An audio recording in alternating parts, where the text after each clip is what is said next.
Bonus. Trax.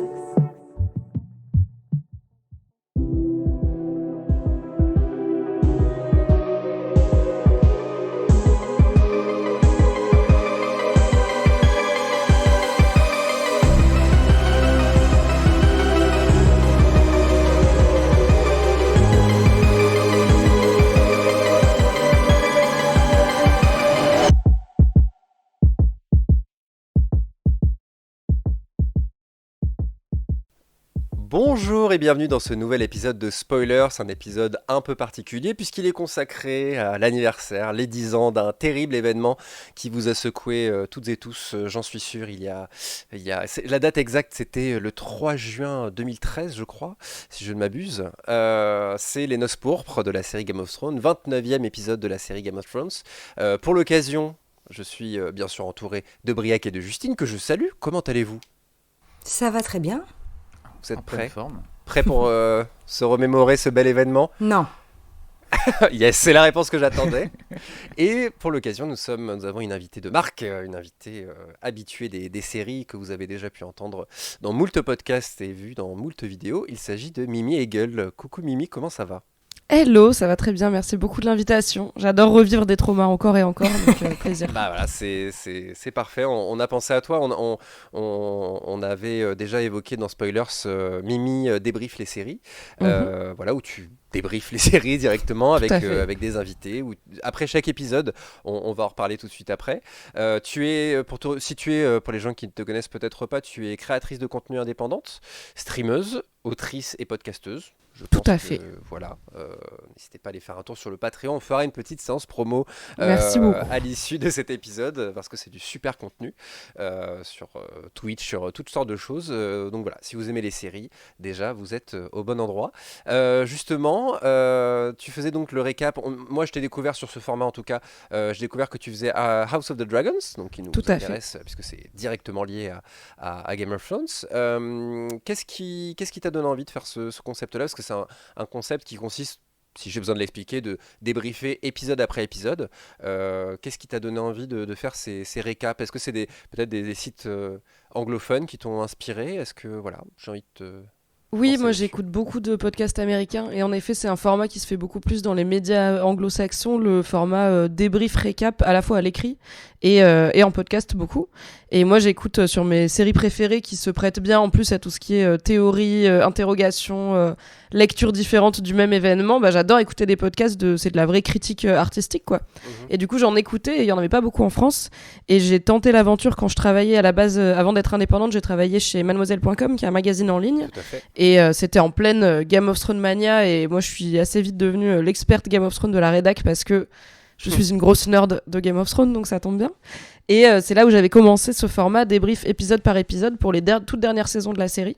Et là avec House of the Dragon, maintenant que je suis créatrice de contenu indépendante, j'étais obligée de m'y mettre puisque j'étais honnêtement pas sûre que ça allait être bien, mais j'avais quand même hâte de retourner à Westeros et plot twist c'est super bien, donc on est doublement ravis. Ça t'a attiré direct. T'as aussi fait The Last of Us, dont on va parler très prochainement. On l'a enregistré, mais l'épisode n'est pas encore sorti. On a enregistré un épisode sur The Last of Us également. Et tu as fait Succession, qui est assez peu fantastique, en tout cas Pour le coup, dans le oui. sens fantasy, mais qui est une très bonne série. Je n'ai pas écouté parce que c'est une série qui m'attire beaucoup, mais que je n'ai pas eu la chance de découvrir pour l'instant. Mais ouais, c'est parce que ça spoil à toute berzingue, du coup. Ce Ah oui, format, oui, c'est voilà, on part du principe que vous avez vu la série jusqu'à l'épisode dont on parle. Voilà. Et écoute, Succession, moi j'aime bien dire que c'est comme si on faisait une série que sur les Lannister à New York. Donc ça peut aussi coller avec la Game of Thrones mania. Sans l'inceste, je crois. Alors, Sans ne l'inceste, spoil quand pas même. Succession, peut-être C'est qu'il y a des plus twists compliqué aussi que à ça. ce niveau-là, mais... Il y a des Il y a trucs des louches twists, aussi. mais pas d'inceste. D'accord, oui, voilà. Des magouilles, mais pas... voilà, c'est... voilà, mais en tout cas, une série qui m'attire beaucoup. Et est-ce que, donc, si je comprends bien, est-ce que tu étais une nerd qui adorait le theorycraft sur des séries comme Lost, par exemple, qui aimait voir les séries avec ses potes, qui disaient, oh là là, mais attention, là, il y a un requin, là, le requin, il a un logo, l'avion, machin. Est-ce que c'était ton style ou c'est quelque chose qui est venu assez récemment ? Alors j'étais une grosse fan de Lost et en effet Lost c'était ma première percée, donc j'étais adolescente quand ça passait, je regardais au moment de la diffusion en France, donc 1 an après la diffusion américaine, et c'était ma première percée sur des forums de fans qui parlaient non pas des acteurs et de leur vie personnelle mais de juste la série et l'intrigue. Alors bon, moi j'adore tout ce qui est théorie crafting, mais je suis pas douée, c'est-à-dire moi je savais pas c'était qui les parents de Jon Snow alors que j'ai lu les bouquins 3 fois. Moi je me laisse porter, je suis là, c'est qui? We might never know, et je suis nulle pour repérer les signes et déduire des choses, donc j'aime encore plus aller trouver des gens qui, eux, ont un cerveau qui fonctionne comme ça et qui vont me montrer tout ce que je n'ai pas vu et parfois me faire croire à des choses parce qu'ils l'expliquent de façon très convaincante et après, ce n'est pas du tout ça, ça n'arrive pas, ce qui est tout aussi marrant pour moi parce que c'est le voyage qui compte. Et alors, je le fais pas tant avec mes potes, même si maintenant, un petit peu, notamment dans des podcasts, mais plutôt en allant sur des forums et sur Reddit beaucoup et en écoutant des podcasts. Donc, c'est plutôt une consommation de contenu que moi et mes potes avec une bière en train de parler du dernier épisode, quoi. Oui, les analyses de contenu, tout ça sur TikTok également, beaucoup de théories. Et Lost, je me refais Lost en ce moment justement, et comme toi, j'ai ah oui, mais c'est vrai que lui, c'est le père de lui, et que lui, machin. Et oui. J'ai vu la série déjà pas mal, hein, en plus, hein, vraiment, je n'ai absolument aucune excuse. Plus largement, est-ce que tu es féru de SF, de fantastique, ou c'est un genre parmi tant d'autres, ou vraiment t'as un petit kink sur ces genres-là? Ah, j'ai un bon kink fantasy science-fiction, clairement, tout ce qu'on peut appeler littérature, univers de l'imaginaire. J'aime beaucoup ça, j'ai grandi avec ça, que ça soit dans le jeu vidéo, dans les séries télé, dans la littérature, dans les films. C'est un univers qui me parle beaucoup, avec plein d'itérations différentes. J'aime bien les utopies, j'aime bien les dystopies, j'aime bien la fantasy. J'aime autant les films Seigneur des Anneaux que les livres Game of Thrones, qui sont similaires mais quand même très différents. Voilà, je peux me passionner pour pas mal de choses, mais c'est des univers qui me parlent et j'aime bien cette façon de réfléchir sur notre monde tout en étant transporté dans un univers totalement étranger et exotique, quoi. Bah, tu es au bon endroit là-dessus, et du coup ça m'informe que tu as lu les livres Game of Thrones également. Oui. Parce qu'on va parler, moi ce n'est pas mon cas, j'ai commencé parce que j'ai trouvé justement tellement extraordinaire les Noces pourpres que je me suis dit mais putain, les bouquins quand même, j'y pensais, je me suis dit il faut que je me lance dans les bouquins, et j'ai lu après, et notamment la mort de... on spoil ou pas? Oui. On se dit tant pis. Encore une fois, c'est le titre du podcast. Hein. Non, oui. Non, on va pas revenir là-dessus, Justine. Je n'ai pas choisi. Spoil away. Non, mais j'allais dire, non, mais moi je me suis du coup spoilé par les bouquins. En lisant les bouquins, je me suis spoilé la mort de Oberyn, qui est un peu, arrêtez-moi si je me trompe, mais la mort suivante un peu, qui a énormément fait parler également. Et j'étais un peu déçu parce que j'ai toujours préféré la série au livre. Et voilà. Et du coup, je me dis, j'ai bien fait de ne pas avoir lu les bouquins avant les Noces pourpres. Voilà. Qui veut nous faire un petit rappel des faits? On en est où avant ce 29e épisode de Game of Thrones? Alors, on en est où? Tu veux partir de toute la création de la... Je veux de House of the Dragon, justement, comme tu dis. Voilà. Voilà, vraiment... De Egg, vraiment tout. La création de Westeros. Alors effectivement, on va pas partir de la destruction de Valyria, on va essayer de rapprocher un petit peu pour ce qui nous intéresse. Non, mais surtout on va se concentrer sur les Stark, parce que c'est quand même les Stark qui prennent tarif, hein, on va pas se mentir. Une Frey se fait quand même, une fille Frey se fait quand même. Oui, pour couper, dire essayer de faire genre, mais effectivement. Ouais. Et elle a dû super mal le prendre quand même. On y reviendra, mais quand même. En menace. Alors, je m'en fous. Ok, super, papa. C'est pareil, on pourra en reparler, mais dans cette famille, pour le prendre mal, il y a 2-3 trucs avant de mener à ça. Hein, donc. C'est ça. Alors, c'est ça. Comment on est arrivé jusque-là? Game of Thrones, ça part. Alors, je repars un tout petit peu avant quand même. Voilà. Game of Thrones, ça part d'une vacance du pouvoir, mais plus exactement une interrogation sur le pouvoir, puisque dans la première saison, le bras droit du roi meurt dans des conditions absolument mystérieuses, ce qui va amener le personnage de Eddard, dit Ned Stark, à se poser des questions sur sa mort et sur l'ensemble du pouvoir et de la filiation, en l'occurrence. Puisqu'il y a des rumeurs qui nous amènent à penser que le fils du roi, et donc l'héritier du trône, ne serait pas en fait le fils du roi, ce qui amènerait à remanier complètement les cartes en cas de décès du souverain. Ned Stark se lance sur une piste, et sur diverses pistes d'ailleurs, qui vont mener à son exécution, qui suit directement la mort justement du roi. Donc on se retrouve dans cette vacance, et comme les rumeurs ont commencé à prendre de l'ampleur, on va avoir plusieurs personnages qui ont revendiqué le trône. Ça va amorcer ce qu'on a appelé dans cet univers la guerre des 5 rois, qui va aboutir à l'événement qui nous intéresse, à savoir les Noces pourpres. Alors, la guerre des 5 rois, c'est une guerre civile, même si nous, on s'intéresse surtout aux grandes familles, puisqu'on a 5 rois potentiels qui revendiquent le trône. Le premier de la liste étant le supposé héritier Geoffrey Baratheon, le petit blond absolument insupportable. Mais on a aussi 2 prétendants assez importants qui sont Stannis et Renly Baratheon. Importants parce que ce sont les frères du roi décédé. Donc l'aîné Stannis et le deuxième qui est beaucoup plus charismatique qui est Renly, donc qui vont être en concurrence aussi pour le trône. Et comme tout le monde commence à se déchirer à tirer la couverture à soi, on a d'autres rois qui vont apparaître. Alors plus ou moins intéressants dans l'histoire et plus ou moins charismatiques, parce que on a notamment Balon Greyjoy, qui ne sert pas à grand-chose, en fait, dans la guerre des 5 rois, mais qui a envie de se faire entendre et d'essayer d'avoir un petit peu une indépendance pour les îles de fer, mais bon courage pour ça. Donc, Balon Greyjoy, on peut le mettre de côté, mais celui qui nous intéresse surtout, c'est Robb Stark, qui va prendre les armes, alors, pas tant d'abord pour défendre le Nord et obtenir la couronne, mais surtout en phénomène de vengeance vis-à-vis de la mort, l'exécution en l'occurrence de son père. Donc on part de ce concept, on a une guerre entre ces différents personnages qui va mener donc à plein de conflits, plein d'assassinats. Renly Baratheon est assassiné en saison 2. Oui. Voilà. Un peu décevante cette mort d'ailleurs, au passage. Ça m'avait un peu... Elle est mieux dans les bouquins. Oui, comme alors, souvent. Est-ce qu'on pose ça maintenant que globalement c'est mieux dans les bouquins ou pas Alors, on peut comme ça, c'est dit. Voilà. Ouais, je sais pas. Je vous dis, j'ai lu que la suite, mais je ne suis pas un grand lecteur aussi, donc je suis pas du tout représentatif. C'est une lecture quand même assez difficile, Game of Thrones. En tout cas, justement, ça vous donne une idée de mon niveau.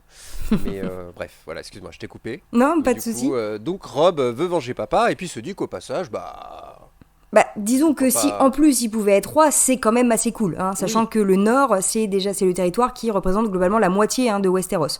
Donc en plus, ça donne quand même une certaine assise d'un point de vue politique. Donc le problème, c'est que pour faire la guerre, il faut de l'argent, et il faut des troupes, et il faut pouvoir faire traverser toutes ces troupes sur des territoires qui ne sont pas à soi. Donc Robb va avoir besoin d'un certain nombre d'alliances, et... Pour ça, il va être contraint et forcé d'établir une alliance avec Lord Walder Frey, qui est une pourriture vivante, globalement, qui multiplie les épouses et qui a une descendance absolument incroyable, et donc plein de filles qui ne font pas rêver, clairement, qu'il veut pouvoir marier à tout le monde pour consolider un petit peu des alliances et multiplier aussi les trahisons, soyons honnêtes. Donc Robb, contraint et forcé, contracte une alliance littérale avec Walder Frey en promettant d'épouser une de ses filles pour pouvoir garantir le passage de son armée, etc. Sauf que Robb étant un traditionnel héros, il va se laisser porter par son cœur plutôt que par ses obligations politiques, ce qui fait qu'il aurait d'ailleurs fait un très mauvais roi, mais ça c'est mon avis très personnel. Alors ça c'est pareil, je reste là dans l'interprétation de la série, puisque dans les romans on a des choses assez différentes à ce niveau-là, mais Robb Stark globalement va tomber amoureux d'une dame, mais qui est au service de son armée, qui joue le rôle d'infirmière en fait sur son champ de bataille. Il tombe amoureux d'elle, il couche avec elle, il l'épouse en secret, si bien qu'il ne peut plus aller jusqu'au bout de son contrat qu'il avait établi avec Walder Frey. Donc s'annoncent des négociations très difficiles, puisque, je l'ai déjà dit, Walder Frey n'est pas la personne la plus sympathique du monde. Non. Et qu'il a tellement de filles à caser que ça ne l'arrange pas quand on revient comme ça sur un accord. Donc les négociations s'engagent, sont extrêmement tendues, mais Robb et par l'entremise notamment de sa mère Catelyn Stark vont arriver à ce qui apparaît comme un compromis en proposant à Walder Frey que une de ses filles n'épouse pas Robb Stark mais épouse Edmure Tully, qui est l'oncle de Robb. un bon parti malgré tout, hein, puisqu'il reste un seigneur, mais beaucoup moins prestigieux qu'un potentiel roi du Nord, ça c'est sûr. Donc la situation semble s'apaiser par un mariage qui arrive en fin de saison. On retrouve les codes des comédies qu'on peut avoir au théâtre. Une espèce de belle, voilà, de happy end où toutes les tensions sont résolues. En plus, Robb Stark, très heureux, apprend que son épouse, donc l'infirmière Talissa, est enceinte, que ce sera probablement un petit garçon et qu'ils l'appelleront Ned Stark et que c'est trop mignon. Trop chou. Hein. Et même si vous n'avez pas lu les livres, à ce stade-là, on est en saison 3, vous commencez à connaître la logique de Game of Thrones et vous vous rendez compte que c'est beaucoup trop bisounours pour que tout aille bien. Voilà. Si bien qu'on a cette cérémonie de mariage de Edmure Tully, donc l'oncle de Robb, avec Roselyne Frey. La cérémonie se déroule, les jeunes mariés sont très heureux, tout le monde fait la fête, tout le monde boit, jusqu'au moment où on verrouille les portes. Toum toum. Et oui, la Catelyn soulève la manche de Roose Bolton, voit une cotte de maille. Avant, tu as ce rôle de la musique quand même, parce qu'on a cette annonce. Ah. Les portes sont verrouillées, on voit des choses qui, rétrospectivement, peuvent paraître un petit peu louches, c'est-à-dire que on fait sortir certaines personnes, on commence à barricader les portes de façon assez discrète, hein, on nous construit le suspense jusqu'au bout. Et la musique, la grande musique de fête s'apaise et est enchaînée par un très joli morceau interprété avec des cordes qui est en fait l'hymne des Lannister, voilà, les pluies de Castamere, The Rains of Castamere. Donc situation très bizarre quand on sait que les Lannister sont ennemis des Stark, ou les Stark sont ennemis des Lannister, ça dépend comment vous voyez les choses. Ce qui fait qu'on a déjà ce premier indice musical avec une musique très douce mais qui amène une première inquiétude et effectivement Roose Bolton va avoir une réplique encore plus louche adressée à Catelyn Stark qui fait qu'elle soulève effectivement sa manche et découvre que non seulement lui il n'a pas bu une goutte d'alcool pendant tout le banquet alors que tout le monde a picolé comme des tarés et qu'en plus lui il porte une cotte de maille sous ses vêtements et à partir de là elle le gifle et c'est le début de la fin. Et oui. Très littéralement, d'ailleurs. Je me souvenais pas du détail du vin. Qu'est-ce que ça implique ? Il a voulu garder l'esprit clair ou... Oui, c'est ça. C'est beaucoup plus facile de combattre quand tu n'es pas beurré, en fait. Oui, mais est-ce que c'est déjà quelque chose qui les arrête à cette époque-là ? Je suis pas sûr, mais oui. Alors, je rappelle qu'il n'y a pas d'époque puisqu'on est dans un monde avec des dragons. Hein, donc oui, mais voilà. Dans le lore, c'est quand même tous à peu près des poivreaux dedans, donc... Alors oui, même si Roose Bolton, on voit quand même que c'est un stratège malgré tout, un guerrier, et que là on est sur une grosse manipulation, hein, voilà, qui a pris pas mal de temps à être mise en place, ce qui fait que non seulement lui il n'a pas bu, ou même si j'ai envie de dire s'il avait très peu bu, il a forcément un avantage par rapport à tous les autres invités Stark qui eux ont célébré le mariage, hein, on est déjà en fin de repas à ce moment-là, ce qui fait que ils sont non seulement fatigués, mais en plus après quelques litres de vin, c'est moins facile d'attaquer droit. Ils ont voulu mettre toutes les chances de leur côté pour donc assassiner Robb Stark, Catelyn Stark et Talissa Maegir, je crois. Alors Talissa Stark à ce moment-là. Oui. Mais oui. Talissa Stark. À l'issue de ce terrible repas. D'autres mains ou pas ? Je me souviens. Enfin, marquant, disons. Oui, le loup. Toi, l'épisode est frais, tu m'as dit. Le Direwolf, le loup de Robb Stark, assassiné dans son enclos, comme à l'abattoir. Ça, c'est très triste. Et après, ils lui mettent sa tête sur leur robe et tout. Là, non. Là, hyper choquant comme ça, non, vrai. Vous pouvez tuer la vieille, ça me va. C'est pas grave, mais le chien, c'est non. Hein. Mais tous les corps, en fait, c'est tout le principe. Hein, tous les corps sont désacralisés, en fait. Ouais. Donc, on est non seulement sur un assassinat odieux parce que en plus on est dans une situation où c'est un hôte hébergé, donc ça rompt en plus les droits d'hospitalité qu'on a et qu'il a, en l'occurrence sont aussi médiévaux. Donc on a ce premier problème. En plus, pendant un mariage qui est censé être un événement de célébration et qui unit deux familles, et donc ils vont tuer non seulement Robb, Catelyn, Talissa et le loup, mais aussi en fait une grande partie de la garde de Robb. En fait, le seul qui échappe véritablement, outre quelques soldats, c'est celui qu'on surnomme le Silure, Oui. Voilà, et qui va aller se retrancher parce qu'il était parti pisser, si je dis pas de bêtises, voilà, de façon très, très prosaïque, et qui lui va après se retrancher dans son propre château. Mais qui était un traître, non? Ça me rappelle parce que c'est Quoi? Kathleen. Dans... Non, Non, le silure, il est super. J'ai j'ai un souvenir de Kathleen à la fin du livre que j'ai lu justement, on apprend que Kathleen is back, et elle pend je pensais que c'était lui, je me souviens plus. Alors, elle est back et elle est pas back entièrement, parce que c'est plus tout à fait elle.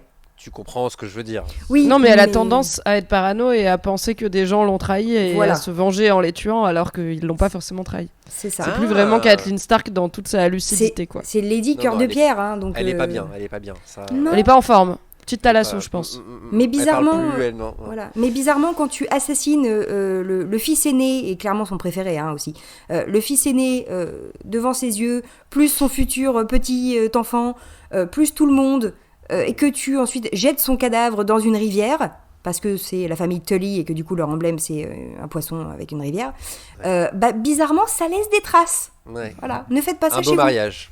Le vin d'honneur a été un peu décevant, mais oui, et du coup, disons qu'on peut résumer cet épisode tout simplement, ça a été un choc monumental. Alors, évidemment, pas pour celles et ceux qui ont lu les livres, ce qui était votre cas, mais moi, ce n'était pas mon cas. Briac, t'avais lu les livres à l'époque ou pas? Alors, j'avais pas encore lu les livres à l'époque, mais je m'étais fait tout simplement spoiler parce que, en fait, en saison 2, ouais, alors au début de la saison 2, moi j'avais commencé Game of Thrones dès que ça avait commencé à sortir en France, et en saison 2 il n'y avait pas encore beaucoup de monde qui en parlait. J'avais quelques potes, mais ça n'avait pas encore décollé, je me souviens. et j'avais besoin d'en parler, de voir des trucs et tout, et du coup j'échoue sur le wiki le wiki des bouquins, mais vraiment mais sans chercher, tu vois, et d'un coup tu tombes, et alors je savais du coup que Robb mourait, mais par contre j'avais pas vu pour Caitlyn, donc j'étais quand même choqué. J'ai eu mon petit mélange. Donc dans ton trauma, tu t'es dit ok, je suis déçu, mais il me restait de l'horreur à découvrir sur le moment. Paradoxalement, ça a aussi joué parce que du coup, sachant qu'il y avait cet événement qui allait arriver, plus je savais pas les circonstances. C'est-à-dire que plus je voyais, il y a un mariage. Juste que Robb mourait à un moment. Un mariage entre qui et qui? Oh là, ils sont là. Attends, qu'est-ce qui est en train de se passer? Du coup, finalement, ça a rajouté de la tension à mon visionnage en fait à l'époque. Mais alors justement, quand vous avez lu les livres, vous étiez dans l'appréhension. Mimi, toi, donc tu l'as dit, tu avais lu les livres à ce moment-là. Enfin, tu savais ce qui allait se passer. Tu as redouté cet événement tout le long de la saison. Non, c'est fun. Est-ce que tu t'en es rappelé quand les portes se ferment? Oh putain, oui, j'avais oublié. Non, on n'oublie pas le Red Wedding. J'ai jeté le livre par terre. Je l'ai lancé à travers la pièce. J'étais dans mon lit, je lis ce chapitre, je vois Robb Stark qui meurt, je jette le livre à travers mon salon comme ça. Et j'ai mis vraiment 10 minutes à regarder le plafond avant d'aller le chercher parce que je voulais pas que ça continue, je voulais pas que ce soit vrai. Donc non, on n'oublie pas les noces pourpres. Je savais évidemment qu'elles arrivaient. Mais quand tu sais que ça arrive, c'est comme un roller coaster, t'es juste content de l'aventure et de voir la réaction de plein de gens à ça. En vrai, alors il y a un peu le côté moi je le savais et pas vous, mais il y a aussi un côté, pour moi surtout, partage. C'est trop bien de voir un public immense découvrir cette super histoire qui moi me plaît depuis le lycée, quand du coup c'était que en livre, il n'y avait pas de série, donc je le redoutais pas, mais je l'attendais avec impatience plutôt, même si émotionnellement c'est un ravage, mais c'est pour ça qu'on aime la fiction aussi, quoi. C'est clair. Sachant qu'ils ont essayé quand même de garder une forme de choc, une certaine forme de trauma malgré tout, même pour ceux qui connaissaient les textes, en allant toujours plus loin dans l'horreur, en fait. Bon, après, représenter les choses ou les lire sur papier, c'est toujours un peu différent, mais voilà, le personnage de Talissa, là, sert vraiment de catalyseur de cette violence pour aller plus loin et réussir à choquer même ceux qui savaient ce qui allait se passer. Parce que de l'avoir imaginé dans les livres, mais de le voir de ses yeux, c'est effectivement deux choses très différentes. Mais justement, tu parlais de ça, Mimi, l'impact culturel qu'a eu cette... Est-ce que c'est le premier épisode de Game of Thrones qui a fait autant parler Parce que la fin de la saison 1, qui est quand même un peu choquante quand même, moi j'avais pas vu la série, j'avais pas commencé encore la série à ce moment-là. Briac, je me souviens, dans les allées du lycée, tu m'avais fait croire que Ned Stark ne mourrait pas, et je t'ai dit si, il est plus sur la jaquette de la saison 2, c'est qu'il est mort, et t'avais juste rien dit. Après tu m'as dit, oh c'est quand même dommage de savoir ça. Oui, désolé. Mais j'ai pas, voilà, la mort de Ned Stark, tu t'y attends un petit peu, et voilà, moi ne m'a pas particulièrement marqué, et j'ai pas eu l'impression. Quoi ? Tu t'y attends pas. Tu t'y attends pas. Hein. Tu t'y attends pas au moment où la saison elle sort. C'est Boromir, c'est un des acteurs les plus connus du show. Non, pas quand la saison. C'est le gentil. Non. Ah, mais c'est une série HBO, tu vois. Tu te dis c'est l'histoire de Ned Stark. Est-ce que tu te mens pas un peu aussi quand même ? Moi en vrai, dans le livre, tu le sais pas non plus. Hein. Non. Moi, même quand l'épisode s'est fini et qu'ils lui ont coupé sa tête, j'ai on n'y croit pas. Hein. Non. Dans le prochain. Il va trouver un truc. Il y a un truc. Il faut attendre l'épisode d'après où tu vois sa tête sur une pique pour te dire. Ouais. Oui, bon, merde. d'accord, très bien. Mais ça, c'était pour Briac. Les producteurs l'ont fait pour Briac. Alors, tu vois, c'est sur un pic. Il est mort. Et il est très très mort. Non, mais est-ce que donc c'est la mort de Ned Stark, vous pensez qui a le plus fait parler en premier ? Vous vous souvenez d'un impact comme ça, comme disait Mimi, enfin, vraiment tout le monde qui en parle, quoi. On se filme en train de voir ces horreurs-là. J'ai pas le souvenir en tout cas. Mais il y avait moins de monde qui regardait aussi Game of Thrones. Dans la première saison, ouais. C'est ça exactement, il y avait une audience qui était beaucoup plus grosse déjà sur la saison 3. Mais c'est aussi, je pense, ce qui a joué, c'est l'accumulation. Parce qu'en fait, c'est un retournement qui, en fait, il t'avait déjà dit, attention, ne t'attache pas à ces personnages-là, on va te surprendre. On va leur faire du mal. Et paf, deuxième claque, quand tu t'es laissé aller, ils te refont exactement la même chose. Donc je pense que c'est ça aussi, c'est le côté, purée, jusqu'au bout, enfin, j'apprends pas, et on refait la même chose avec Oberyn la saison d'après. Jusqu'au bout, c'est la série qui te surprend. Et en plus, avec ce même sentiment, peut-être aussi c'est ça qui fait une différence avec d'autres séries qui avaient déjà tué des personnages, tout ça. C'est que souvent quand on tue un personnage de série, on nous fait sentir qu'on arrive à l'aboutissement de son arc un peu. Et quand Ned Stark meurt, quand Robb, Catelyn meurt, il y a un sentiment d'interruption totale. Justice, on était dans exactement, injustice, parce qu'en plus ces personnages, on les place dans des dilemmes un peu éthiques où ils vont exécuter des gens, puis à chaque fois ça se retrouve, ils finissent par se faire exécuter eux-mêmes, etc. Mais il y a ça, on a dans la quête de justice de Ned qui va enfin dévoiler le complot, et hop, finalement ça se retourne contre lui. Là, pareil, Robb qui pense qu'il va pouvoir se venger. Et c'est ça, c'est le côté inhabituel en fait d'avoir cette interruption un peu dans le récit. Et d'ailleurs, je pense que Justine, tu dois bien connaître, mais je suis tombé sur une citation de George Martin, donc l'auteur des romans, qui dit que cette mort de Robb, c'est une idée qui est venue tout de suite après l'idée de la mort de Ned en fait. C'était vraiment deux idées qui l'ont un peu poussé à écrire les romans. C'est un dire double. qu'en fait, c'est ça, il fallait tuer le héros parce qu'on s'y attend pas, enfin celui qui semble être le héros, et ensuite tuer le fils qui normalement devrait venger le père, parce que vous pensez qu'il va pouvoir le venger, non, ça non plus on vous l'enlève. Il y a même une étape encore avant ça, qui est vraiment le tout premier épisode, si on parle en termes de la série, qui est, mais tu le vois très bien dans le bouquin, c'est que c'est le personnage de Bran qui est construit comme étant le héros typique de fantasy, le jeune seigneur, futur chevalier audacieux, et puis qui passe son temps à escalader, qui est intrépide, et qui est trop mignon avec son petit loup, enfin tu vois, voilà. C'est construit pour te dire, c'est lui le héros, vas-y on va le suivre jusqu'au bout, il ferait un futur roi très mignon, machin, et fin du premier épisode, on te le balance du haut d'une tour. Et là, à partir de ce moment-là, George Martin te dit, non, c'est pas les codes que vous connaissez, je vais littéralement les briser. Tu te raccroches comme tu peux, parce que c'est comme ça qu'on a été construit au niveau des narrations, tu te raccroches à l'autre figure héroïque qui est ce personnage de Ned Stark, qui est l'honneur incarné, sauf pour un petit détail, mais qui va oui, parce qu'il cache un grand mensonge, je te vois douter de ce que je dis. Mais il a fait une promesse sur le lit de mort de sa sœur. Oui, mais ce qui l'oblige à mentir. Ça va. Mais ce qui l'oblige à mentir à son roi, etc. Non, mais c'est super intéressant, mais du coup, c'est le personnage qui est face justement à un dilemme entre différentes formes de vœux, de promesses, etc. Donc, personnage super intéressant, même si on l'apprend que trop tard. Mais du coup, tu te raccroches à ce personnage qui a tout, effectivement, pour être le héros. Encore une fois, on te brise tes illusions quand on le décapite. Et parce que, effectivement, on n'apprend pas et qu'on est aussi bête que les Stark, on continue à s'attacher, on se dit, non mais c'est pas grave, Robb, c'est le héros, en plus il est charismatique, etc. Et bam, de nouveau. Puis au bout d'un moment, t'as plus trop de Stark. Donc il te reste Arya, à laquelle on va s'attacher aussi, hein, parce qu'on est tous des tarés et qu'on veut absolument que les Stark soient des héros.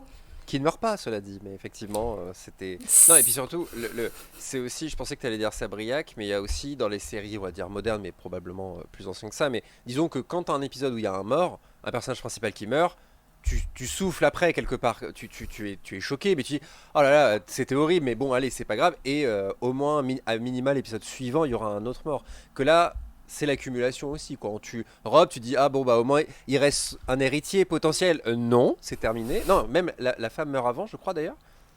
Oui, Talisa meurt en premier, ouais. Tu te dis, pauvre Rob, il va pas s'en remettre. Effectivement, il ne va pas s'en remettre.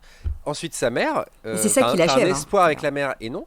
Et ça m'a pensé, alors je vais pas spoiler, mais il y a un épisode de Lost, ça m'a fait penser à ça aussi, récemment, où il y a un personnage qui meurt, et 3 minutes plus tard, il y a un deuxième personnage qui meurt, et la manière du personnage qui meurt, t'es choqué, tu vois, ah non, mais c'est horrible, et c'est pareil quoi, c'est vraiment, c'est quelque chose que j'ai pas l'impression d'avoir beaucoup vu, plusieurs morts comme ça dans un même épisode.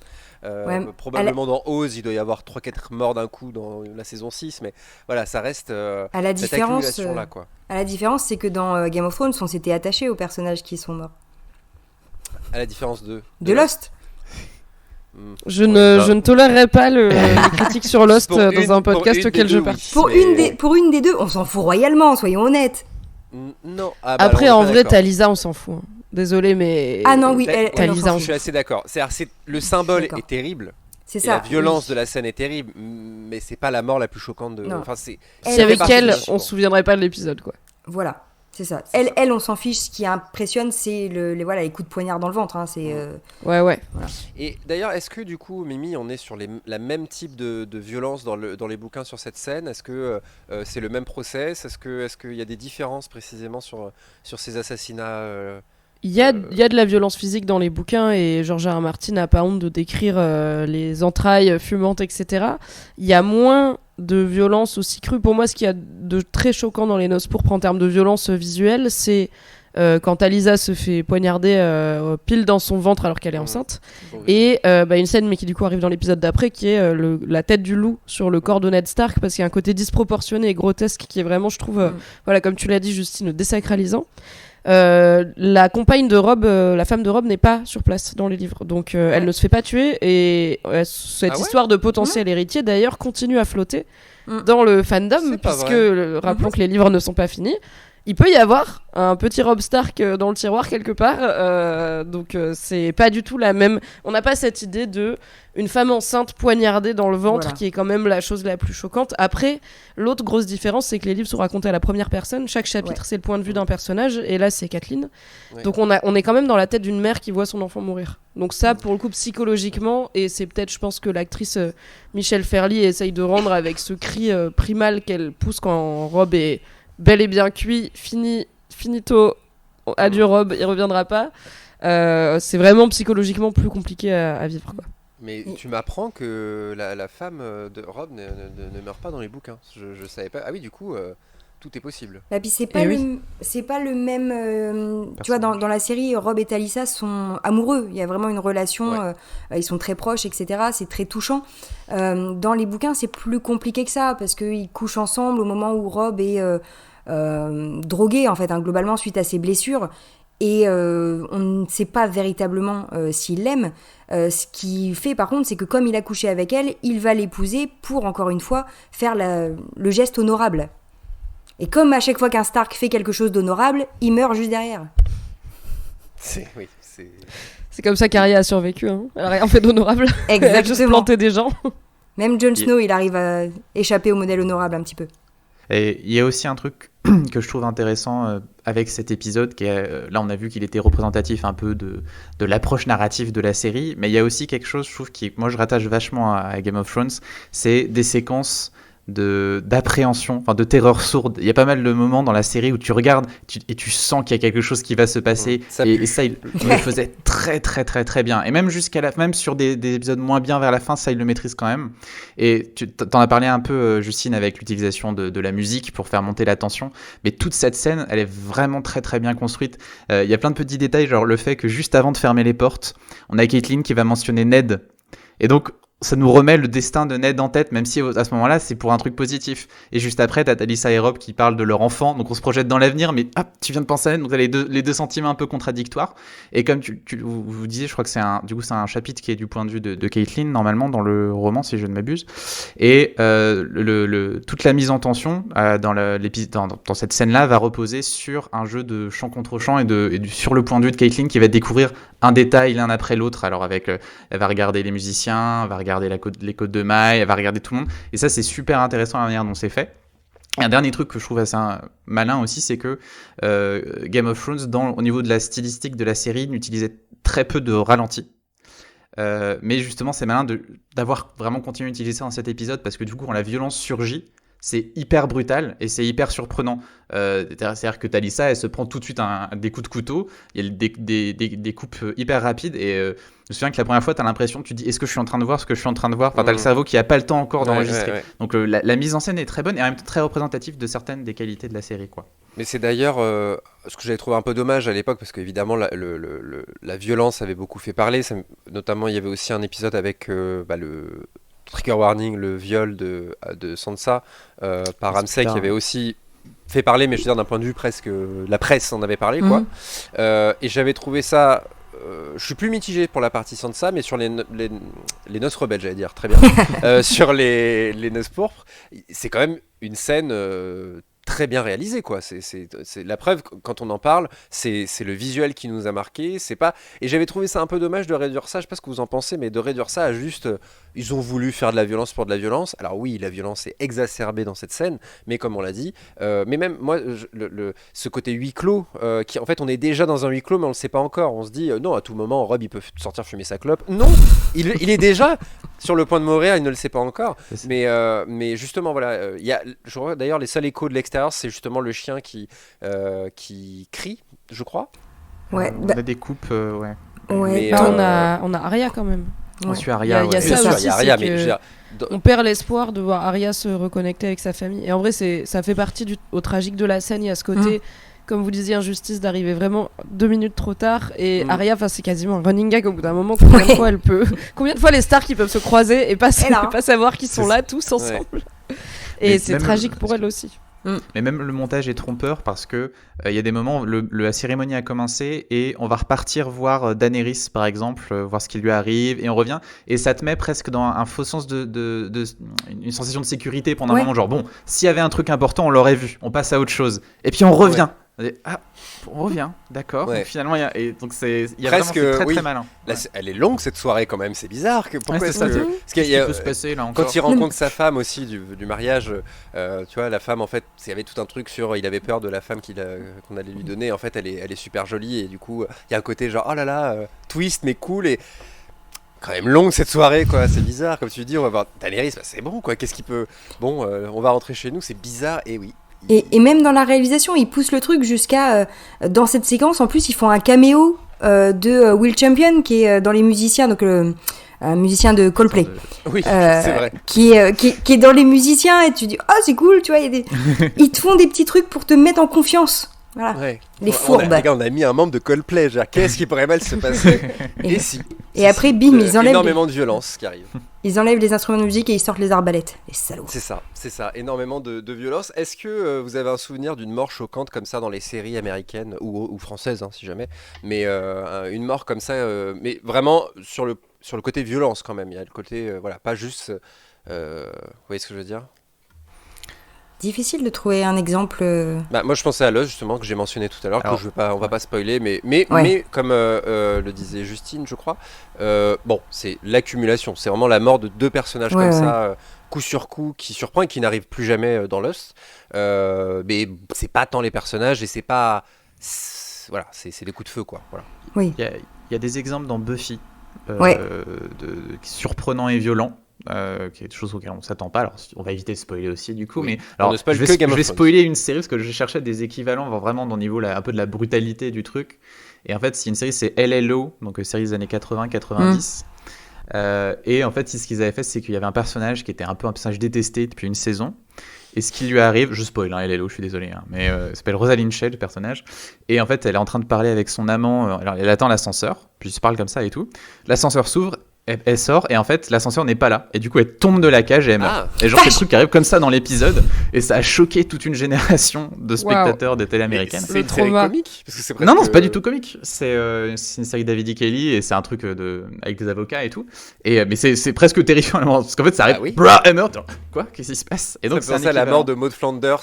Ouais, c'est ça. C'est ce truc. Quoi? Qu'est-ce qui se passe? Et en plus c'est super triste après quand elle meurt. Mais par contre, là où j'ai pas trouvé d'équivalent à Game of Thrones, c'est qu'il n'y a pas de série qui ose justement se débarrasser d'un personnage qui semble être le personnage principal ou qui semble amené à être au centre de toutes les intrigues. Ouais. C'est-à-dire que là, vraiment, c'est comme si pour reprendre l'exemple de Lost, c'est Jack se faisait tuer à la fin de la saison 1, là on serait vraiment...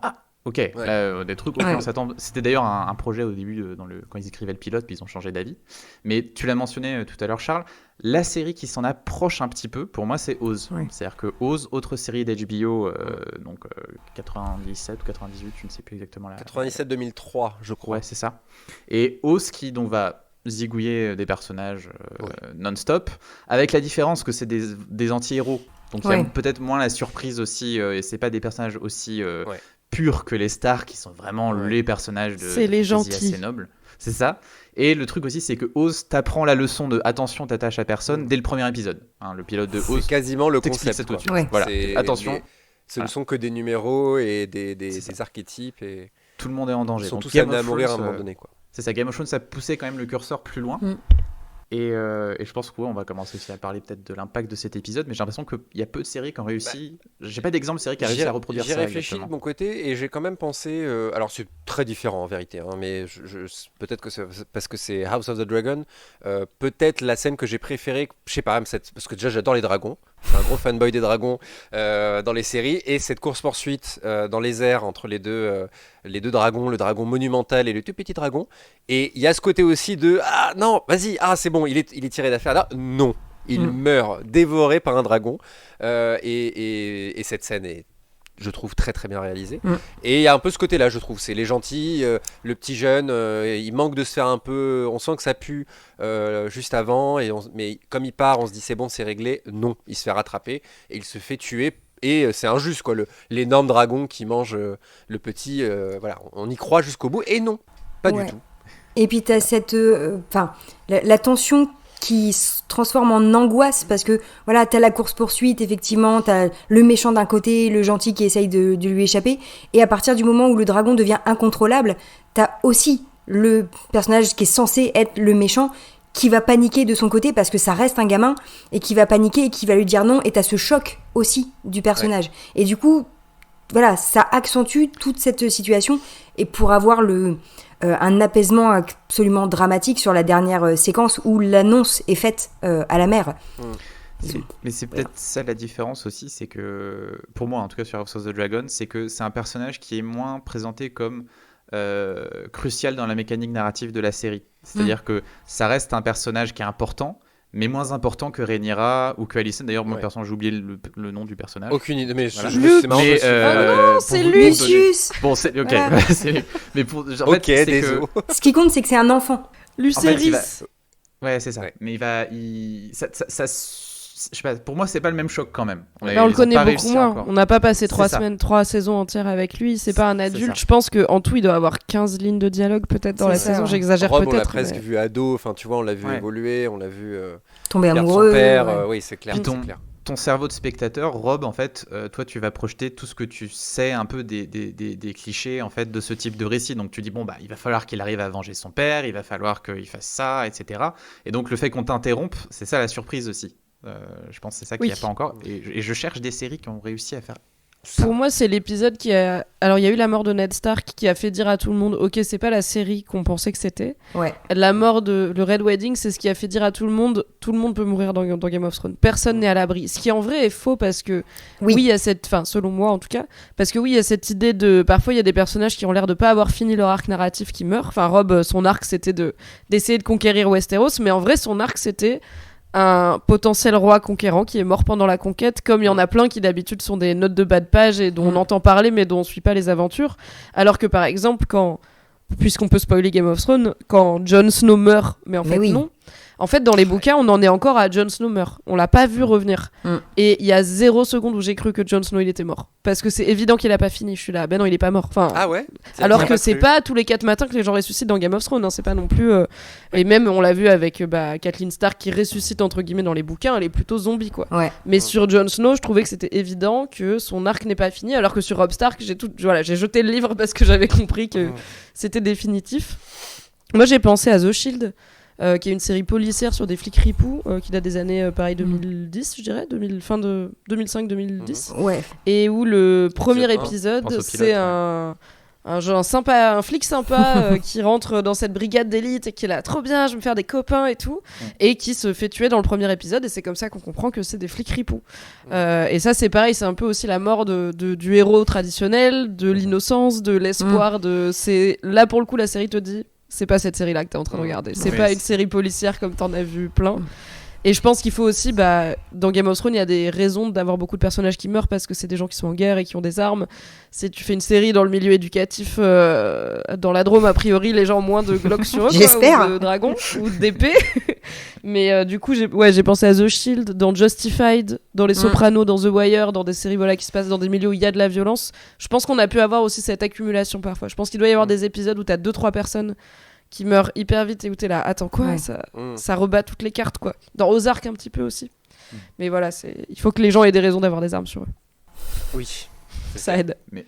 Et dans la fantasy aussi en l'occurrence peut-être il y en a pas qui nous sont venus en tout cas j'ai l'impression dans le fantastique mais pour rester même en plus sur un peu cet héritage du Red Wedding, vous allez me dire ce que vous en pensez, mais je réfléchissais en préparant l'émission, et je me suis dit que même Game of Thrones finalement a fini par ne pas vraiment continuer à récupérer cet héritage, parce que d'une certaine manière, elle a même un peu trahi, on pourrait dire, je sais pas, t'as un peu une esthétique narrative de la cruauté des premières saisons. On va te mettre des héros, on va dire ils ont un objectif, on va les tuer avant qu'ils puissent l'accomplir, parce que déjà on va avoir des vraies vengeances, c'est-à-dire que Arya va tuer Walder Frey, ils vont tuer Littlefinger qui est responsable aussi en partie de la mort de Ned. On va avoir en fait des choses que la première partie de la série te dit tu les auras pas d'habitude ces trucs-là. Et là les héros vont avoir quand même leur moment. Et l'autre truc, mais ça pareil c'est une idée, vous allez me dire ce que vous en pensez, je sais pas, je réfléchis encore un peu tout, mais c'est qu'en fait, ces passages-là, c'est un vrai numéro d'équilibriste au niveau narratif. C'est dire, ok, on avait ce héros, on l'enlève, qu'est-ce qui se passe ? Comment on va faire maintenant avec notre série ? Et il m'a semblé qu'au bout d'un moment, dans Game of Thrones, au lieu d'être c'est devenu le filet en fait, parce que quand je pense à un autre grand moment qui reste un des derniers grands moments, je pense, de Game of Thrones, c'est le moment où Cersei fait sauter le temple de Baelor. Le temple de Baelor. Qui est un moment vraiment très très bonne scène, vraiment impressionnant. Mais en même temps, c'est utilisé à ce moment-là pour se sortir d'une espèce d'impasse narrative, parce qu'on est dans un truc inextricable où comment on va pouvoir faire en sorte de se débarrasser de tous ces personnages qui empêchent justement Cersei de faire ce qu'elle veut, qui on est coincé là-dedans, on va tout faire sauter. Et donc en fait, c'est presque devenu un peu l'inverse en fait, ça devient leur solution. Ouais, voilà, mais c'est juste. Non, c'est une explication, c'est en fait peut-être une des seules solutions à la façon d'écrire de George Martin, puisque voilà, dans les différentes formes d'écriture d'auteurs, et traditionnellement on met d'un côté les architectes qui planifient tout et les jardiniers qui plantent leurs personnages et qui les laissent vivre leur vie. Et George Martin se revendique de cette technique de jardinier entre guillemets. Ce qui fait qu'il laisse évoluer les personnages, mais qui se mettent en fait tout seuls dans des impasses. Là, dans l'état où les livres sont arrêtés, alors on a bien sûr hâte de voir la suite, mais Daenerys est bloquée à Essos et il n'y a aucune raison narrativement pour qu'elle aille à Westeros. Voilà. Donc ça veut dire qu'il va falloir quelque chose de marquant pour dynamiter tout ça, parce que sinon... après on peut voir Daenerys qui règne à Westeros et à Essos et qui se fait sa petite vie là-bas et ça serait cool après tout, mais ça rejoint pas avec ce qu'il avait prévu à la base, je pense. D'ailleurs, j'ai tendance à croire qu'il va quand même vachement s'éloigner de ce qu'il y a eu par la suite. J'espère qu'il s'éloignera de la fin déjà. C'est plutôt la suite qui s'est éloignée de son idée. Après on peut pas les blâmer d'avoir signé pour une adaptation en pensant que il y aurait le temps qu'un livre ou deux sorte parce qu'on leur avait promis qu'il y aurait des nouveaux livres, mais en effet on sent la différence, et je pense que cette lecture ça devient une béquille scénaristique et plus quelque chose qui a du sens pour à la fois faire avancer l'histoire, mais aussi challenger un peu les attentes du lectorat ou du public. À partir du moment où ça devient un tour de passe-passe pour se sortir des situations compliquées, bah, ça fait des scènes qui ont beaucoup moins d'impact, quoi. Bah, puis Game of Thrones a développé, alors a construit quelque chose, mais s'est retrouvé un petit peu piégé, encore une fois, dans sa propre esthétique, avec la menace de l'épisode 9, en fait, dans les premières saisons qui comptaient 10 épisodes. Ouais. On parlait de la mort de Ned Stark, hein, c'est l'épisode Baelor, c'est l'épisode 9 de la première saison, donc où là, vraiment, on s'est rendu compte à quel point la série avait un potentiel, non seulement esthétique, ce que vous voulez, mais narratif, qui était absolument fabuleux. La deuxième saison, l'épisode 9, c'est Blackwater, c'est la bataille de la Nera, donc où là, on pense avoir, on a une guerre assez importante et où c'est construit pour qu'on soit à la fois du côté de Stannis qui attaque et du côté des Lannister, mais en fait surtout de Tyrion qui défend la cité. La saison 3, c'est l'épisode Les pluies de Castamere, donc on en parle encore 10 ans après. La saison 4, l'épisode 9, c'est The Watchers on the Wall, c'est l'attaque du mur. Donc qui est encore on alterne un choc individuel et un choc global de grosses confrontations, comme avec justement l'attaque du mur, qui est un gros épisode aussi, même si on n'a pas de mort très importante. Si, on a une mort très importante quand même, mais secondaire. La saison 5, le titre de l'épisode, c'est La danse des dragons. C'est le sacrifice, j'allais dire le sacrifice d'Iphigénie, parce que c'est clairement un parallèle, mais le sacrifice de Shireen Baratheon, la petite fille toute mignonne. Tu vois même pas qui c'est, d'accord? La petite fille qui a une partie du visage déformée. Oui, non, c'est le sacrifice qui me. En fait, elle est sacrifiée sur un bûcher. Dans ce sens-là. Ça, putain, j'avais oublié. Voilà. Quelle histoire ça encore. Oh là, quelle histoire, on n'avait pas ri. Non, ça c'était pas un bon lundi. Non, là, bon. Ah, vous brûlez la gamine. Vous avez brûlé la gamine, carrément. Et t'as une mort d'enfant par ses propres parents, avec sa mère qui va se pendre juste derrière. Et t'as le père. Parce qu'en plus, tu t'es pas tant attaché à la gamine qu'au personnage de Davos, qui lui. Ah, quand même, la gamine. Oui, mais. À travers Davos. À travers Davos. On l'aime parce qu'elle est gentille avec Davos. Voilà. Parce qu'elle lui apprend à lire et que c'est trop bien, tu vois. Et donc voilà. Et 6e saison, l'épisode 9, c'est la bataille des bâtards, qui est peut-être pour moi le meilleur épisode de la série, mais on pourrait débattre. Au moins, de manière formelle, esthétique, oui, c'est... Voilà. Je suis si peu d'accord. C'est vrai. On a peut-être pas... Ah ouais, vraiment la bataille... tout le temps, Mimi, t'inquiète pas. Je suis pas contre la bataille des bâtards, c'est pas la pire bataille, elle est cool quand ils sont dans la boue, quand Jon Snow il est enseveli sous tous les gens, c'est hyper stressant et tout, mais c'est... Alors c'est quoi ton pour préféré? Moi, ce que je préfère dans Game of Thrones, c'est les gens qui parlent dans des pièces. C'est pas les batailles. Ah ouais. Mon épisode préféré, c'est celui où Jaime raconte à Brienne dans le bain pourquoi il a tué Aerys. La séquence est fabuleuse, ouais. Deuxième préféré, c'est celui où Jaime fait Brienne chevalier juste avant la bataille finale. Donc j'ai peut-être un truc avec Jaime et Brienne aussi. Un peu, hein. Ouais. Mais en gros, les gens qui parlent dans des pièces, ça marche bien sur moi. Franchement, je suis honnête avec vous, cet épisode, il me rend triste parce que je me rends compte que Game of Thrones me manque. Ah bah oui, c'était bien là, quand je me même. rends compte, putain, c'était bien ça aussi quand ils parlent à la fin, tu sais, c'est juste avant que ce soit la merde et tout, ils sont tous dans le château la nuit, enfin tu vois, genre... T'as la chanson de Podrick et tout. Tu vois, je pense aussi au moment, tu vois, Littlefinger, l'arrestation entre guillemets de Littlefinger, tu vois, le twist que c'était, c'était avant tout du dialogue qui emmenait un twist qui ne passe que par... Il n'y a pas de violence dans mon souvenir en tout cas, dans cette scène, c'est violent pour ce que ça raconte et parce que tu as tout le développement de la série qui t'amène à ce moment-là aussi. Même si la fin est un peu pathétique quand même. Oui, mais moi j'ai bien aimé la fin. Oh. Ça suffit maintenant. Non, mais la fin de Littlefinger.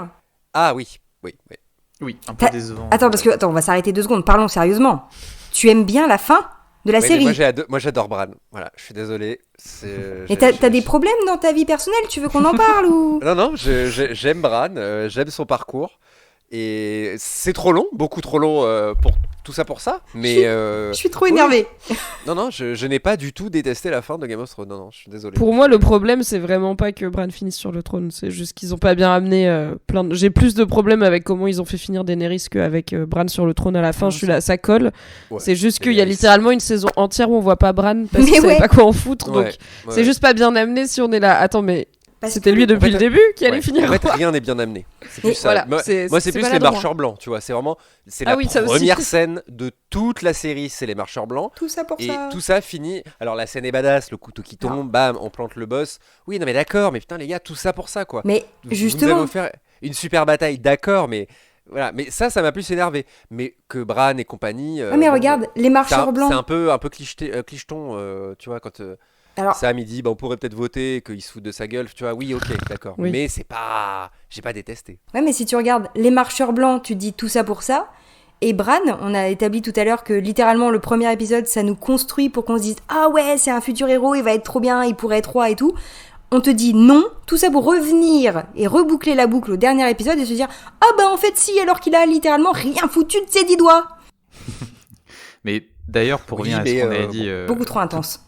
Tout à l'heure sur le côté justement surprenant de se débarrasser de personnages comme Ned, comme Robb ou comme Caitlyn aussi, je pensais aussi qu'à la fin on se retrouve dans une situation où Jon est devenu le héros fantasy plus typique comme on aurait pu penser que Robb allait le devenir. Sansa par exemple devient une espèce d'équivalent de Caitlyn. On se retrouve en fait où on a remplacé un peu tout ce qu'on a perdu, tous les personnages qu'on a perdus, donc on perd aussi cette prise de risque qui était là où on était sans filet, et d'un coup on est finalement vous inquiétez pas, on a à peu près retrouvé tout ce ce dont on s'était débarrassé. Est-ce qu'il y avait moyen de faire autre chose? Je sais pas, c'est très dur hein, mais c'est vrai qu'on est vraiment, il y a quelque chose qui a changé, il y a une permutation dans un peu la manière d'aborder la fantasy et ses codes, j'imagine. C'est pas le même moteur quoi. Ils te refont des scènes un peu suspense de oh là là ça pue, je sais pas pourquoi je pense à ça, mais j'ai plus le nom du fils Stark, vous savez, avec la flèche qui court. Rickon qui sait pas courir en zigzag. Voilà, qui suffisait de courir en zigzag. Non mais oui, effectivement, il nous a manqué, oui, mais après ça aurait été la surenchère aussi. Je veux dire, si nous faisait des noces pourpres à tous les avant-derniers épisodes de saison, tu vois. Non, c'est pas ce que j'ai, c'est plus que en fait on se débarrasse de personnages et de la fonction qu'ils pouvaient avoir un peu en termes de stéréotypes de fantasy, mais on finit par faire en sorte que les personnages viennent combler ce manque au lieu d'avoir cette absence et d'essayer de faire autre chose. Pas forcément d'en supprimer d'autres, mais ils ouvrent une voie originale et ça a été intéressant de la creuser quoi. Jouer sur cette absence plutôt que de la combler à la fin quoi. Ils ont gardé juste l'aspect violence parce que pour le coup il y a quand même beaucoup d'autres scènes hyper violentes, mais oui, et je sais pas pourquoi je pense à ça, mais il y a aussi un aspect qui s'est perdu dans la suite de la série. C'est un aspect moi qui m'a pas forcément manqué, mais ça m'avait un peu fait marrer entre guillemets. C'est la représentation de la sexualité qui s'est perdue et les gens avaient l'air déçus qu'il y ait pas de scène vraiment genre la nuit de noces de Daenerys et Khal Drogo quoi, ça. Tu veux dire un viol? Oui.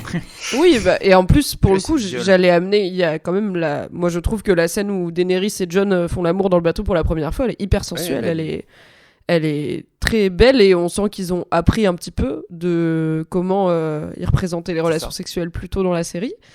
Et entre une tante et son neveu. Dans House of the Dragon, on a des scènes de sexe hyper sensuelles qui ont, pour le coup, il y a un gouffre dans comment ils ont appris à représenter la sexualité et les relations sexuelles d'une façon un peu moins... on a Littlefinger, on peut mettre des seins en décor derrière, c'est sympa.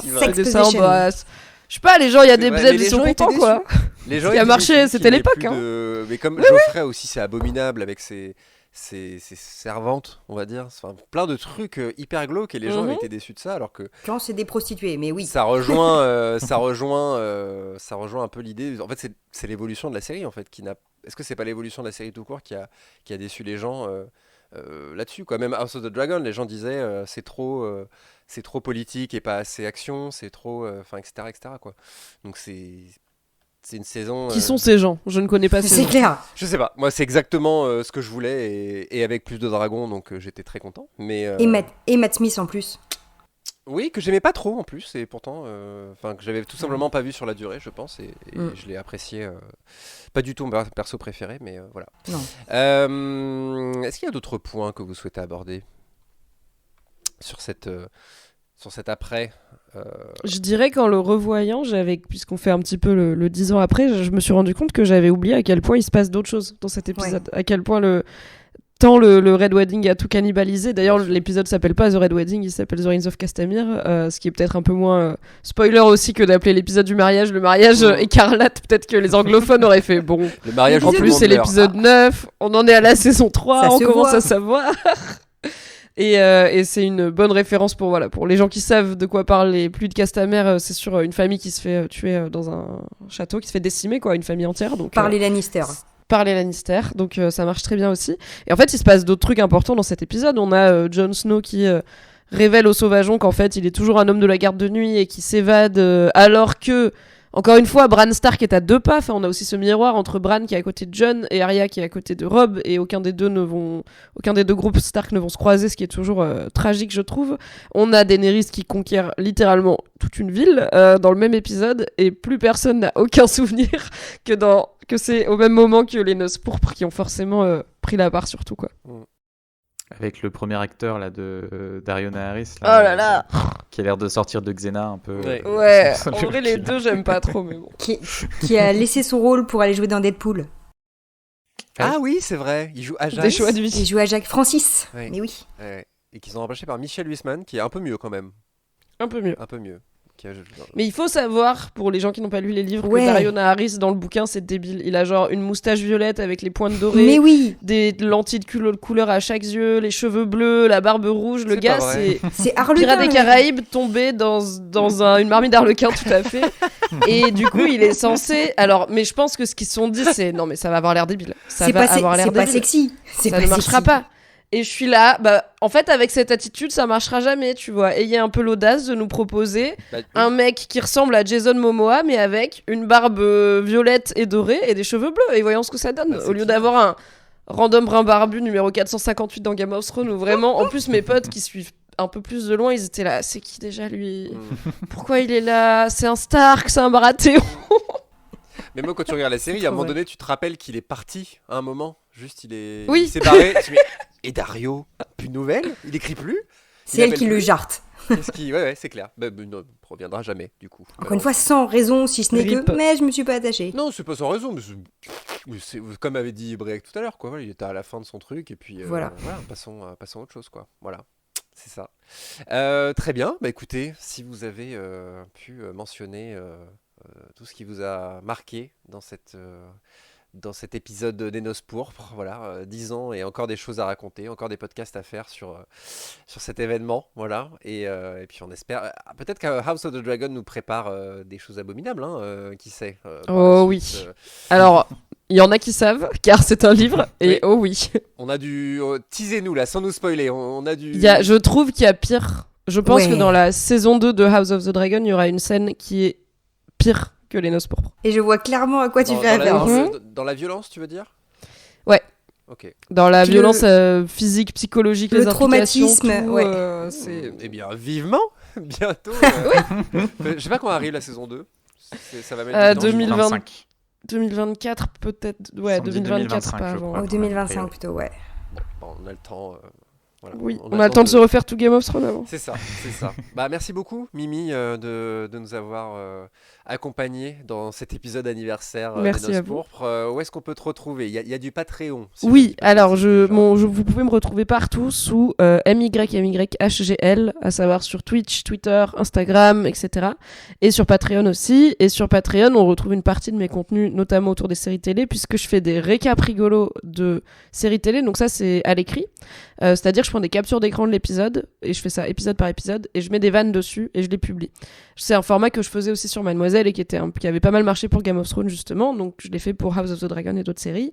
Et pour les débriefs comme ça, plutôt façon podcast, c'est sur Twitch et ensuite en podcast dans Mimi Hegel débrief les séries. Voilà. Très bien. Merci beaucoup encore et merci Briac, merci Justine. La promo Spoilers, vous la connaissez, retrouvez-nous. Nous, on est principalement sur Twitter, pas de Patreon pour l'instant, on verra. Il y a du Twitch aussi, du live qui arrive. Voilà, on vous prépare tout plein de choses. Pas forcément de pause cet été, en vérité. Hein. On a des petites idées sur un hypothétique spoiler Summer Camp qui pourrait arriver à tout moment. Voilà, on vous tease ça. Probablement que ça n'arrivera jamais. Voilà. Prenez ça avec des pincettes. Comme House of the Dragon 2025, voilà, on dit ça. et merci beaucoup. N'hésitez pas à mettre des petits commentaires et des petites étoiles sur vos applis de podcast. C'est un détail pour vous, mais pour nous, c'est un soutien énorme. C'est peut-être le plus gros soutien que vous puissiez faire avec évidemment du partage sur les réseaux sociaux. Voilà, si vous aimez Spoiler, c'est que vous voulez nous soutenir, c'est la meilleure chose à faire. Merci beaucoup de nous avoir écoutés. Merci Briac, merci Mimi, merci Justine. Une pensée pour Guillaume qui nous écoute. Là, il est en train de nous écouter dans son petit casque. Et Guillaume, moi aussi. Qu'on t'aime. Salut. Salut. À bientôt. Bisous.